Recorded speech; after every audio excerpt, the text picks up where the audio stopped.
عقل کہتی ہے کہ میں نے وجود کو درک کرنا ہے، میں نے اس کے اپوزٹ کو نگیٹ کرنا ہے، مجھے وجود کا ثبوت دو. اور امر ہنستا ہے اور کہتا ہے کہ سارے وجود ہی میرے، تضاد کے پاس جائے گا، اول کے پاس جائے گا وہ بھی میں ہوں، آخر کے پاس جائے گا وہ بھی میں ہوں، ظاہر کے پاس جائے گا. اور بڑی خوبصورت مجھے اسٹیٹمنٹ یاد آئی جو حضرت علی سے ایٹریبیوٹڈ ہے، لیکن غالباً یہ بایزید بسطامی یا ان کسی بزرگ کی ہے، کہ اللہ تعالیٰ کس طرح ظاہر ہے. کہ فرماتے ہیں کہ وہ اس طرح ظاہر ہے کہ لیسا فوقہ شیء، کوئی بھی چیز اس سے زیادہ ظاہر نہیں. اور کس طرح کا باطن ہے کہ لیسا دونہ شیء، کوئی بھی چیز اس سے دور نہیں، وہ چھپا ہوا ہے مگر دور نہیں ہے. اور ظاہر اس طرح ہوا ہے کہ اس سے زیادہ کوئی ظاہر نہیں ہے. یعنی اگر آپ اس کے باطن ہونے پر اگر آپ کہتے ہو کہ اللہ چھپا ہوا ہے، تو قرآن میں کہتا ہے فَإِنَّمَا تُوَلُّوا فَثَمَّ وَجْهُ اللَّهِ، جس طرف بھی دیکھو میرا چہرہ ہے. اور جب آپ کہو کہ یہی چہرے اللہ کے ہیں تو کہتے ہیں لا تدرکہ الابصار، تمہاری آنکھیں مجھ تک نہیں پہنچ سکتی. یہ پھر وہ دیکھیں تضاد آ رہا ہے. عقل کو متحیر کرنا، پورے قرآن جو ہے it operates in the pairs of opposites، کیونکہ وہ عقل سے ہی مقدمہ اٹھاتا ہے اور عقل کو ہی ایک مقام پر جا کر سلب کر کے دو تضاد کو اکٹھا کر کے عقل کو وہ رہنمائی فراہم کرتا ہے کہ جہاں پر وہ امر کے پاس پہنچ سکے. تو عقل ثبوت کا طالب ہے اور امر جو ہے وہ ثبوت کو سلب کرتا ہے. عقل جو ہے وہ اس کی رسائی مخلوقات تک ہے، اور امر خود مخلوقات کی تکوین، مخلوقات کو پیدا کرنے والا ہے. اس لیے کبھی بھی خلق امر تک ڈائریکٹلی نہیں پہنچ سکتے. اس کا ایک سٹرکچر قرآن نے یہ دیا ہے کہ اگر تم مجھ سے بات کرنا چاہتے ہو تم بات کر سکتے ہو میرے پاس، لیکن ایک میں سٹرکچر دے رہا ہوں. تم بات کرو اول الامر کے پاس، اول الامر سے بات کرو، اول الامر صورت امر سے بات کرو، صورت امر حقیقت امر سے بات کرو. یعنی تم نے خطاب کرنا ہے، اللہ کو کوئی ولی ڈھونڈو. ولی رسول سے بات کرتا ہے، وہ اس کا معاملہ ڈائریکٹ ہے. کیونکہ جس طرح قرآن میں حقیقت امر زمان و مکان سے ماورا ہے، اس طرح صورت امر بھی مکان و زمان سے ماورا ہے. وما ارسلناک الا رحمۃ للعالمین، میں نے دونوں عالموں کے لیے رحمت بنا کر بھیجا. یعنی صرف خلق کے لیے رحمت نہیں ہے، امر والوں کے لیے بھی رحمت. اس کو آپ جب اس تناظر میں دیکھیں گے ذرا انٹلیکچولی تو اس آیت کی بہت سی ڈائمینشنز آپ کے سامنے کھل جائیں گی. تو اللہ فرما رہا ہے کہ اگر تم حقیقت امر کا جلوہ دیکھنا چاہتے ہو، تمہاری ڈائریکٹ ایکسیس نہیں ہے. تم جا کے آثار عظمت صورت امر دیکھو. اور اگر تمہاری رسول کو بھی ڈائریکٹ ایکسیس نہیں ہے تو آثار عظمت اول الامر کو دیکھو. تم اولیاء کی صحبت میں آؤ، وہ تمہیں رسول کی صحبت میں لائیں گے، رسول تمہیں خدا کی صحبت میں لائے گا. یعنی دس از the structure of قرآن. آپ اس کو بائی پاس نہیں کر سکتے پورے قرآن. ایک دفعہ جب آپ کو یہ چیزیں سمجھ آنے لگتی ہیں، بلکہ اس کو اگر تھوڑا سا کمپلیکسٹی میں چلا جاؤں تو پروبیبلی آپ کو بات این ثابتہ آپ کو سمجھ آ جائے گی، حقیقت محمدی سمجھ آ جائے گی. ایک دم ذہن میں آیا کہ دیکھیے جس طرح میں نے عرض کی کہ جو کچھ کائنات میں ہے اس کی بنیاد امر ہے. اور اللہ تعالیٰ جو ہے جب انسان کو تخلیق کرتا ہے تو انسان کی بنیاد بھی کن فیکون میں ہے، لیکن دین پروردگار نے ایک پروسیس عالم امر میں ہی انسان کی تخلیق کا بتائے. وَإِذْ قَالَ رَبُّكَ لِلْمَلَائِكَةِ إِنِّي خَالِقٌ بَشَرًا مِنْ صَلْصَالٍ مِنْ حَمَإٍ مَسْنُونٍ فَإِذَا سَوَّيْتُهُ وَنَفَخْتُ فِيهِ مِنْ رُوحِي. یعنی جب میں اس میں اپنی روح ہوں، یعنی آدم کو جب میں جسم سوار لوں اور اس میں وَنَفَخْتُ فِيهِ مِنْ رُوحِي، یہ جو من ہے اس کو من تصغیر کہتے ہیں. یعنی اللہ فرما رہا ہے کہ میری روح بہت بڑی ہے اور اس میں سے تھوڑا سا میں آدم کو دے دوں، فَقَعُوا لَهُ سَاجِدِينَ، تو تمام فرشتوں تم اس کے سامنے سجدے میں گرتے. یعنی اس کو آپ کو یہ آپ سمجھ لیں گے دس از دا ٹرینٹی آف حقیقت محمدی، جو میں 3 آیتوں میں آپ کے سامنے رکھ رہا ہوں. کہ اللہ فرما رہا ہے وَنَفَخْتُ فِيهِ مِن رُوحِي، میں نے اپنی روح میں سے انسان کے اندر، آدم کے اندر اپنی بہت بڑی روح میں سے تھوڑا سا آدم کو دیا. اب روح کا لفظی معنی ہے داخل کرنا، to make something effuse with another thing. یہ روح کا مطلب لغوی معنی ہے. اب روح قرآن میں کیا ہے؟ تو اللہ فرماتا ہے یسألونک عن الروح قل الروح من امر ربی. جب سے تجھ سے پوچھتے ہیں کہ روح کیا ہے تو ان سے کہے کہ روح میرے امر میں سے ہے، یعنی میرا امر بہت بڑا ہے، اس میں سے تھوڑی سی ایک ڈائمنشن روح ہے، اور اس روح میں سے تھوڑا سا ہم نے آدم کو دیا. تو اب یہ اسٹرکچر آپ کے سامنے قرآن کا آ رہا ہے. یعنی امر ہے, امر میں سے تھوڑا سا روح ہے, اور اس روح میں سے بھی تھوڑا سا آدم کو ملا. اور دوسری طرف کہتا ہے وَكَذَلِكَ أَوْحَيْنَا إِلَيْكَ رُوحًا مِّنْ أَمْرِنَا, اے محمد ہم نے تجھے اپنے امر کی روح دے دی. یعنی اب جن لوگوں کو حقیقت محمدیہ سے الرجی ہے, آئی ڈونٹ نو کہ وہ ان 3 قرآن کی آیتوں کو کہاں پر پلیس کریں گے. یعنی اللہ کا امر ہے, اس میں سے تھوڑا سا ایک کمپوننٹ اس کا روح ہے, اور وہ بھی انفینٹی ہے, اور اس روح میں سے تھوڑا سا آدم کو مل رہا ہے. اور اللہ کہہ رہا ہے کہ محمد ہم نے تجھے اپنی روح میں سے نہیں دیا, ہم نے تجھے آدم میں سے کچھ نہیں دیا, بلکہ جو امر جہاں سے روح آ رہی تھی اس امر کی ایک روح تھی جو ہم نے تجھے دے دی. تو یہ حقیقت امر, صورت امر اور اول الامر کا پورا ایک قرآن نے چیپٹر کھولا ہے. اس لیے آپ دیکھیں گے اسلامی تاریخ میں جو صورت امر کے ساتھ لگا ہے عزت اس کو ملی. ایک واقعہ ہے جو میرے اپنے دل کو بہت لگتا ہے کہ جب میں اسلامک سیولائزیشن کو دیکھتا ہوں, especially in the context of where the prophet was and how اس وقت سوسائٹی کیسے ڈیوائیڈڈ تھی, تو اس میں عورت بیچاری کا بڑا کم مقام, عورت سے بھی کم مقام جو تھا وہ اجمی کا تھا. اور اجمی مطلب غیر عرب کا, وہ بالکل اجمی ہے نا, نام ہی انہوں نے اجمی ہمیں دیا ہوا تھا. تو مطلب بیسیکلی مرد جو تھے دیور دا ٹاپ ٹیئر, اس کے بعد بیچاری عورت آتی تھی, عورت کے بعد اجمی آتے تھے, اور جو لوئسٹ پٹ تھا وہ غلام تھے. یعنی آج کل ہم غلامی کو سمجھ نہیں سکتے. We are now employees and employees, we don't have slaves any more. Slave کو قتل کر دے آقا, اس کے اوپر کوئی مقدمہ نہیں ہوگا. سلیو کو بھوکا مار دے, اس کو ننگا کر دے, اس کے اوپر سوال ہی نہیں ہو سکتا. اب اس معاشرے کے تناظر میں یہ بتا رہا ہوں کہ المعز کرتا کیا ہے. اس معاشرے کے تناظر میں ایک سلیو ہے, پھر سلیوز کی بھی کیٹیگریز ہیں. ایک سلیوز ہیں جو نسبتاً گورے ہیں, ان کی پھر کوئی عزت ہے. پھر دوسرے ہیں جو بیچارے رنگ کے کالے ہیں, ان کی بالکل عزت نہیں ہے. اور پھر جو عرب کے بدوؤں کے علاوہ کالے ہیں وہ پھر بیچارے ان سے بھی لوئسٹ ہے. یعنی 7واں درکا جو ہے, سب سے جو لوئسٹ پٹ میں تھے وہ سلیوز تھے, انہی میں ایک بلال حبشی. تو if you look at the society and how it is operating, تو تب آپ کو اسلام کا حسن سمجھ آئے گا. مطلب this guy is not an Arab, he is a non-Arab, he is not even a woman, he is a male, he is not even pretty, he is not even Arab, he is Ajam. وہ اجم بھی نہیں ہے, بیچارہ African ہے, اور نقش بھی اس کے بیچارے کے بالکل واجبی سے ہیں. اب کیا اس بیچارے کو عزت دینی ہے کسی نے؟ اور فتح مکہ ہو رہی ہے, اور حضور نے کہا کہ آپ ہم پہلی اذان دیں گے, اللہ کو پکاریں گے, اور کعبے میں مطلب you can say it is the start of Islamic empire, اور اللہ کا گھر ہے. اور اب صحابہ کہتے ہیں ہم سب کا دل تھا کہ رسول اللہ ہمیں یہ اللہ تعالیٰ ہمیں یہ آنر, حضور ہمیں یہ آنر دے. تو حضرت علی فرماتے ہیں, ابوبکر فرماتے ہیں, ہم حضور کے قریب ہوئے کہ شاید یہ آنر ہمیں مل جائے. تو حضور نے پوچھا اینا بلال, کہ وہ حبشی کہاں ہے, غلام جو کہ 7ویں درجے میں پٹ میں پڑا ہوا ہے, وہ کہاں پہ؟ تو بلایا گیا, تو حضور نے کہا تعال بلال میری طرف آ, اور کہا کہ اذان دے, ارہنا ہمیں راحت دے اللہ کی اذان دے کے. تو حضرت بلال نے عرض کی کہ یا رسول اللہ جب ہم مدینے میں تھے تو میں اسی خانہ کعبہ کی طرف منہ کر کے اذان دیتا تھا, تو ابھی بھی اس کی طرف منہ کر کے اذان دوں؟ آپ نے فرمایا نہیں, تو خانہ کعبہ کی چھت کے اوپر. یعنی عزت دیکھیے کہ رب کا گھر ہے, اور ایک کالا سلیو چھت کے اوپر کھڑا ہے. اب وہ چھت پر کھڑے ہو گئے اینڈ ہی واز کنفیوز.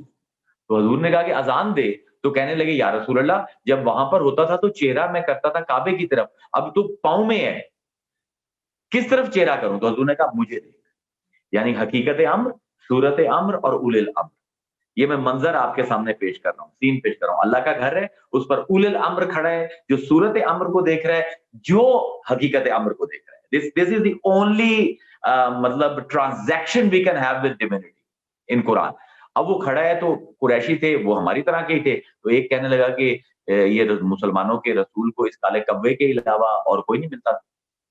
اور دوسرے نے کہا کہ یار پچھلے سال میرا باپ مرا تھا تو میں بہت رویا, آج میں ہنستا ہوں کہ کم از کم یہ تو نہ دیکھتا. کہ اللہ کے گھر کے اوپر یہ کالا کھڑا ہوا ہے، اور تیسرے سے کہا کہ ہاں میاں تمہارا کیا تبصرہ ہے؟ تو اس نے کہا تبصرہ تو میرے دل میں بھی ہے، لیکن مجھے ڈرتا ہوں کہ یہ جو مسلمانوں کا رسول ہے اس کو ہر چیز کا پتہ لگ جاتا ہے۔ اسی وقت قرآن کی آیت نازل ہوئی، یا ایھا الناس انا خلقناکم من ذکر و انثی وجعلناکم شعوبا وقبائل لتعارفوا ان اکرمکم عند اللہ اتقاکم، کہ اے لوگوں ہم نے تمہیں ایک مرد اور عورت سے پیدا کیا، یہ تمہاری سپیریورٹی ساری بکواس ہے، سب نبی زادے ہو، سب ولیہ کی اولاد ہو، سب آدم کی اولاد ہو، سب حوا کے بچے ہو، اور ہم نے ہی تمہیں مختلف ذاتوں میں مختلف قبیلوں میں تقسیم کیا، لتعارف، اینڈ وی جسٹ وانٹڈ کہ تم ایک دوسرے کو پہچان لو کہ یہ عزیر سندھی ہے، یہ سید عزیر ہے، یہ عزیر قریشی ہے، یہ عزیر مدنی ہے، صرف تعارف کے لیے۔ ان اکرمکم عند اللہ اتقاکم، میرے نزدیک عزت والا وہ جو تقوی میں بلند۔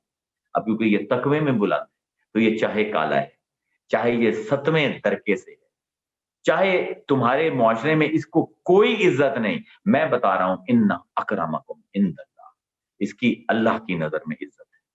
تو پورا قرآن ہمیں یہ سمجھاتا ہے کہ اگر غیر اللہ سے عزت مانگو گے ذلیل ہو جاؤ، اگر امر سے عزت مانگو گے تو وہ تمہیں عزیز کر دے گا، کیونکہ عزت ہے ہی اللہ کی، عزت ہے ہی رسول کی، عزت ہے ہی اولل الامر کی۔ تو یہ ایک سٹرکچر تھا، میرے خیال میں آئی اوور شارٹ مائی ٹائم۔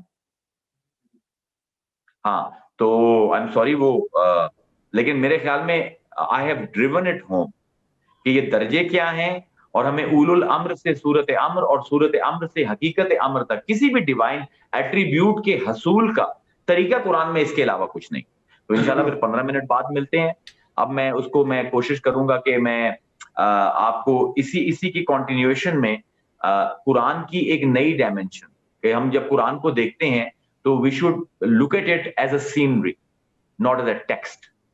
تو یہ صوفیاء کا ایک مشرب ہے، اور اللہ کرے وہ بھی، میں اس کو میرے خیال میں تیمور بھائی کچھ میں نے حق ادا کر دیا ہے موضوع کا۔ بہت خوبصورت، بہت خوبصورت۔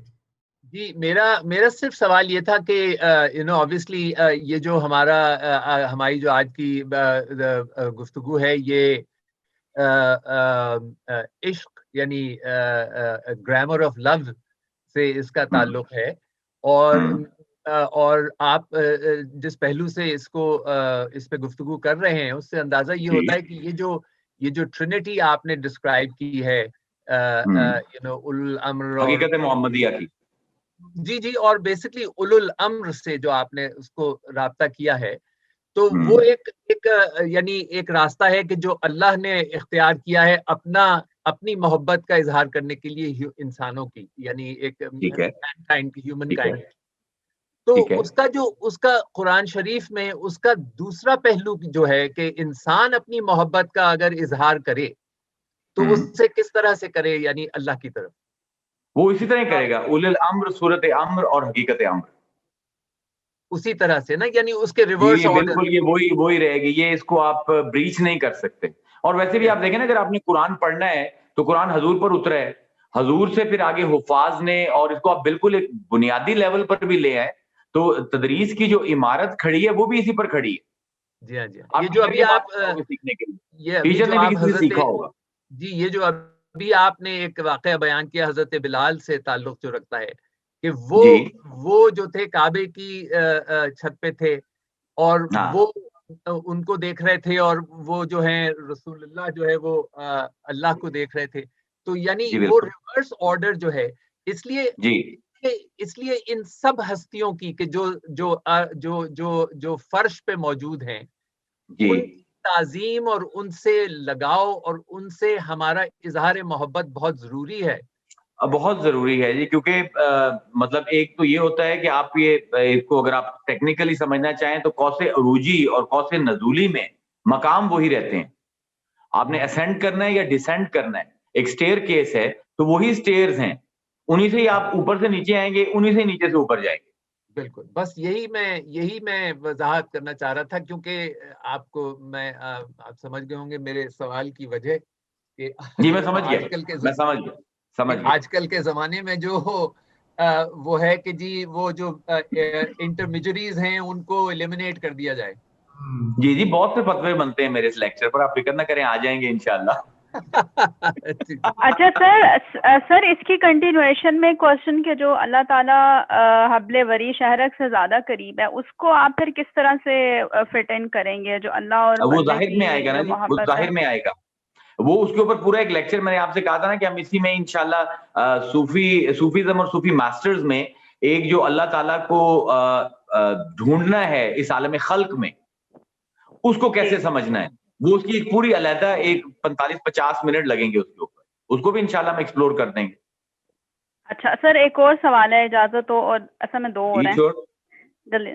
اچھا سر ہم نے ساری بات عقل کی ہے کہ عقل جو ہے وہ بیولڈر ہو جاتی ہے، اور پھر وہ سارا کچھ جو پروسیس ہم نے کیا اللہ کو پانے میں، اللہ کو سمجھنے میں، تو اب تک جو ہم سنتے آئے ہیں کہ بیسیکلی جہاں عقل آتی ہے وہاں پر آ کے لمیٹیشن ہوتی ہے، جو اقبال بھی کہتے ہیں عشق ہے جو بیسیکلی ہمیں چاہیے رب کو پہچاننے کے لیے، کیونکہ وہ آنکھ میں کود پڑتا ہے، اس کی لمیٹیشن نہیں ہے. لیکن ہماری آج کی ساری ڈبیٹ عقل کو سراؤنڈ کری تھی، تو عشق کے اراؤنڈ نہیں تھی. تو اس کی وجہ یہ ہے جی کہ میں اپنے اصول صرف قرآن سے تخریج کرتا ہوں، تو قرآن نے کبھی بھی عقل کو ڈیمین نہیں کیا جی. اور یہ عقل اور عشق کا جو آپ نے مقابلہ کروایا، عشق کا لفظ تو پورے قرآن اور حدیث میں ہے ہی نہیں. تو سر پھر ہم اور میرے خیال میں عشق جو ہے وہ عقل کی بیولڈرمنٹ کا نام ہے، جو میرا اپنا ایک مطلب ایک میرا اوپینین ہے کہ وہ عشق پر بھی میں عقل کے بغیر نہیں پہنچ سکتا. کیونکہ اللہ نے جب فرمایا ہے کہ حضور نے جو فرمایا ہے کہ اول ما خلق اللہ العقل، اللہ نے سب سے پہلی مخلوق جو تخلیق کی ہے وہ عقل ہے، وہ عشق نہیں ہے. عشق اس عقل کا ایموشن ہے جب وہ بیولڈر ہوتا ہے، اور اس کے لیے وہ برنگنگ آف دی اپوزٹس جو ہے اس کے اوپر پورے ہمیں 2-3 لیکچر کرنے پڑیں گے اگر اس کو سمجھانا ہے. وہ پوری زندگی کے لیے کافی ہے. جمع فی تضادین جو ہے وہ بہت بڑا فلسفہ ہے. وہ جو حضرت علی رضی اللہ عنہ کہتے ہیں کہ میں نے رب کو اپنے ارادے کے ٹوٹنے سے پہچانا، تو وہ بیولڈرمنٹ سے وہاں پر یہ ہے کہ ہم اپنی کوششیں کر رہے ہوتے ہیں اور کچھ بھی نہیں ہوتا، اور پھر ہم وی گیو اپ، اور پھر فائنلی پھر شاید سمجھ آنا شروع ہوتا ہے. جی at a very elementary level you can say that, لیکن اس کے بہت سے اصول ہیں، اس کے ضوابط ہیں اپنے، ان میں سے ایک یہ ضابطہ ہے جو آپ نے بیان کیا. اچھا سر ایک آخری کوشچن ہے، ایک اسکپ کر رہی ہوں، بس آخری پوچھ رہی ہوں. I don't want to be the only one speaking. سر جو امانت کا بوجھ انسان نے اٹھایا ہے یہ عالم ارواح میں ہوا ہے، تو کبھی انبیاء، ہمیں تو ہماری تو خیر اوقات نہیں ہے، لیکن انبیاء میں سے کبھی کسی کو یہ کانشیسنیس ہوئی ہوگی اس زمانے کے بارے میں جب بوجھ اٹھایا تھا؟ کیونکہ ہمیں تو نہیں پتا نا، ہماری روحوں نے اٹھائے اور ہم نے یقین کیا. جتنے انبیاء ہوتے ہیں they are مطلب کولیکٹیو انکانشیس کے وہ کنگ ہوتے ہیں، ان کے لیے زمان و مکان کی یہ قید نہیں ہوتی جو ہمارے لیے.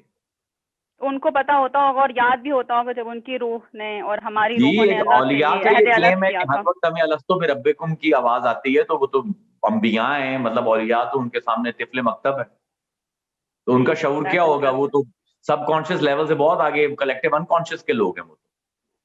ٹھیک، تھینک یو سر. ویلکم. سر اگر اجازت ہو ایک سوال کرنا چاہوں گا.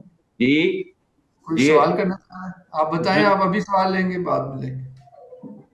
عزیر صاحب یہ اچھا معذرت سے وہ آپ عقل کی بات کر رہے ہیں، قرآن میں جا بجا ایک لفظ ایک مطلب ایک حلقے کے بارے میں کہا گیا اولی الالباب، سمجھدار لوگ، سمجھنے والے. یہ کیا یہ وہ عقل کے معنی میں ہی آپ اس کو لیں گے یا اس کو کسی اور زمرے میں؟ یہ جو لب کا لفظ ہے آپ کو اس کو سمجھنا پڑے گا. اردو میں اس کا پرفیکٹ پیرالل ہے آپ کے پاس خلاصہ.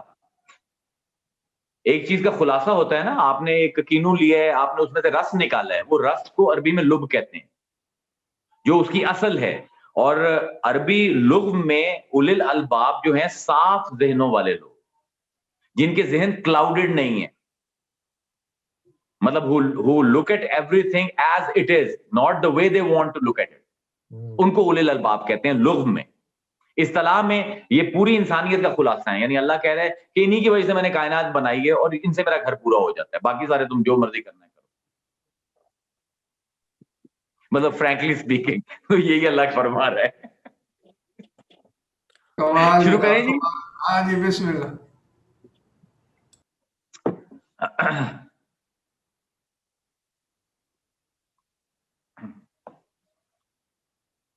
نحمده ونصلي على رسوله الكريم، اما بعد فاعوذ بالله من الشيطان الرجيم، بسم الله الرحمن الرحيم.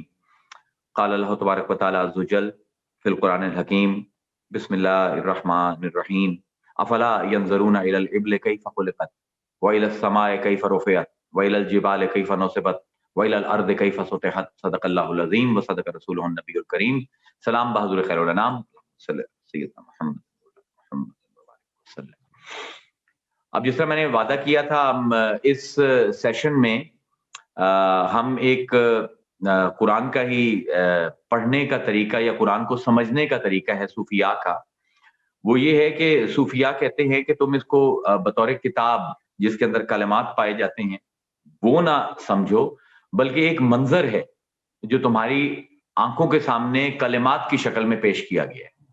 تو اس کے لیے ایک پورا سائیکالوجی کا ایک چیپٹر ہے جو میں آپ کے سامنے کھولنے جا رہا ہوں. It's pretty modern one. ہمارے ٹریڈیشن میں اس کے اوپر اتنی بات نہیں ہوئی کیونکہ سائیکالوجی ابھی بالکل ہی ایک نیا فیلڈ ہے. تو سائیکالوجی میں ایک جو منظر اور کلمہ، صورت اور لفظ، اس کا جو آپس میں تعلق ہے، اگر ہم اس کو سمجھ لیں تو ہمیں سمجھ آ جائے گی کہ یہ جو ہمیں صوفیاء یہ کہتے ہیں کہ ہمیں قرآن میں سب کچھ نظر آتا ہے. What do they mean by it؟ تو منظر جو ہے حقیقتاً مفہوم کے ترسیل کا وسیلہ ہے. یعنی ایک منظر کے اندر لفظ نہیں پائے جاتے، معانی پایا جاتا ہے. کچھ بھی جو ارد گرد آپ کے ہوتا ہے وہ ایک منظر ہے، ایک نظارہ ہے نظروں کے لیے، اور اس کے اندر کوئی نہ کوئی مفہوم ہے جو آپ کو ٹرانسفر کرتا ہے وہ نظارہ. اور انسان کی فطرت یہ ہے کہ جب بھی وہ کسی چیز کو دیکھتا ہے تو وہ کوئی نہ کوئی لفظ تراشتا ہے اس کو ٹیگ کرنے کے لیے. یعنی جیسے ہی کوئی چیز میں دیکھوں گا تو مجھے کوئی نہ کوئی ٹائٹل اس کو میں دیتا ہوں. اس کی وجہ یہ ہے کہ ہمارے جو جد امجد تھے حضرت آدم علیہ السلام، ان کی جب شروعات ہوئی ہے تو اللہ فرماتا ہے علم آدم الاسماء کلھا، میں نے آدم کو تمام ناموں کا علم دیا. تو یہ لگتا یہ ہے کہ ہماری فطرت کے اندر پروردگار نے یہ ڈال دیا ہے کہ ہم کسی بھی چیز کو بے نام نہ رہنے دیں. اور اگر آپ انبیاء کو دیکھو کہ especially who are the true sons of nature، جو کہ واقع ہی جن کو ہم کہہ سکتے ہیں کہ ابن الفطرت ہیں بلکہ سید الفطرت ہیں، تو ان کا یہ آپ کو ایک طرح امتیاز نظر آئے گا کہ ان کے پاس کچھ بھی ہو اس کو وہ کوئی نہ کوئی نام دے دیتے ہیں. حضور کی اگر آپ سیرت مبارکہ دیکھیں گے تو آپ کے عصا ہیں، 2 طرح کی چھڑیاں حضور کے پاس، دونوں کے نام ہیں. حضور کا گدا ہے، اس کا بھی نام ہے کافور. حضور کے یہ جو پگ ہیں پہننے والی، وہ 4-5 حضور کے پاس ہیں، ان کا بھی نام ہے. کسی کا نام صحاب ہے، کسی کا نام اسود ہے. یعنی you can see in the life of the prophet that he doesn't leave anything unnamed. Then he has this habit کہ جو ان کے لوگ حلقہ ارادت میں شامل ہو رہے ہیں ان کو نئے نام دیتے ہیں حضور، اور ہم ان لوگوں کو انہی ناموں سے جانتے ہیں. یعنی اب حضرت ابو بکر کا نام جو ہے عرف میں صدیق مشہور ہے، عمر کا فاروق مشہور ہے، عثمان کا غنی مشہور ہے، علی کا ولی اور یہ سب وہ اسماء ہیں جو حضور نے ان کو دی ہیں. تو اب منظر کا اور کلمے کا تعلق کیا ہے؟ This is what we have to understand. کہ جس طرح میں نے عرض کی کہ منظر کا کام ہے کوئی مفہوم ٹرانسفر کرے، اور ہماری فطرت یہ ہے کہ جب ہم کوئی بھی منظر دیکھیں تو ہم اس کو کوئی نہ کوئی نام دیں، اور نام کے لیے ہمیں کلمے کی ضرورت ہوتی ہے. I will link it back to قرآن. ابھی تھوڑی سی سائیکالوجی کی ڈسکشن کر لیتے ہیں. تو اگر آپ دیکھیں تو آپ کوئی بھی چیز دیکھتے ہیں تو اس کی ریکگنیشن کے لیے آپ کو نہ کوئی لفظ گھڑتے ہیں، اور کوئی بھی لفظ اگر بولا جائے تو ایک منظر آپ کے سامنے آ جاتا ہے. فرض کیا let's take a example of a mountain. So اگر میں ایک پہاڑ کو دیکھتا ہوں تو میرا ذہن جو ہے کوئی نہ کوئی اس کے لیے لفظ گھڑ لیتا ہے. اب جس طرح پہاڑ کا لفظ یا ماؤنٹین کا لفظ یا جبل کا لفظ، یہ میں نے گھڑ لیا ہے. اور جب بھی کوئی میرے سامنے جبل کا لفظ یا پہاڑ کا لفظ یا ماؤنٹین کا کلمہ بولے گا، لفظ بولے گا، تو ایک منظر میرے ذہن میں آ جائے گا. تو ہم کہہ سکتے ہیں کہ معنوی ربط پایا جاتا ہے منظر میں اور کلمات میں، صورت میں اور لفظ میں. کہ اگر صورت ہوگی تو کوئی نہ کوئی لفظ ابھرے گا، اور کوئی نہ کوئی لفظ بولا جائے گا تو کوئی نہ کوئی منظر میری نگاہوں کے سامنے آ جائے گا. This happens at a very very subconscious level. اور یہ صوفیاء ہی ہیں جنہوں نے اس ایلیمنٹ کو بھی ڈسکور کیا ہے. اس کے بغیر ہم معرفت کسی بھی چیز کی نہیں حاصل کر سکتے. ہمیں کوئی نہ کوئی اسم چاہیے چیز کو پہچاننے کے لیے. تو ہم صوفیاء کا ایک جملہ ہے کہ صورت کلمے کی خالق ہے اور کلمہ صورت کا خالق ہے.